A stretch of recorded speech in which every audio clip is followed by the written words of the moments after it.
Зашто таа буква погрешка? Од брзина на брзина, точно можем да кажем. Роковите предвидени по деловникот, интерпелациите беа препратени до членовите на Судскиот совет.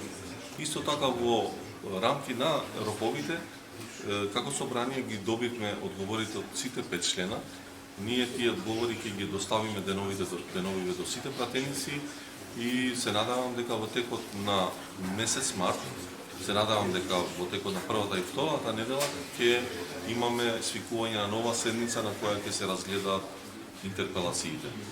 Што се однесува до разрешување на јавниот обвинител, знаете дека процедурата треба да почне со предлог на владата за разрешување, ние таков предлог се уште немаме.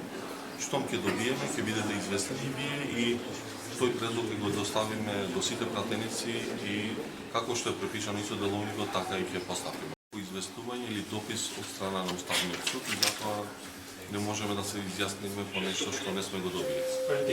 Политичката култура, однесување и почитување на етичкиот кодекс помеѓу пратениците. Ние, сите пратеници, сите до еден, мора да се грижиме за достоинството на собранието, а тоа се прави првенствено преку почитување на едни према други. Можеме да ги искажуваме нашите политички ставови без да навредиме никого.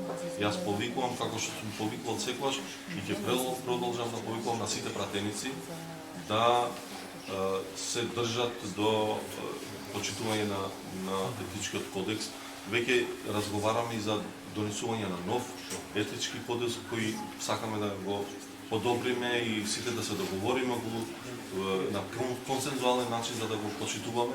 И мислам дека понатаму ќе работиме сите во надградба, по зголемување на политичката култура и така да ваквите настани како вчерашниот не се мили, не е добро за собранието, тоа не зборува добро за нас. Прашање и треба да знаеме да се почитуваме уставот, какви функции и какви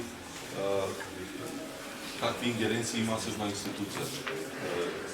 Собранието има надзорна функција врз владата, пратеничките прашања се токму алатка за постигнување на тој ефект и затоа мислам дека особено владата треба да биде внимателна во собрание како се однесува према пратениците.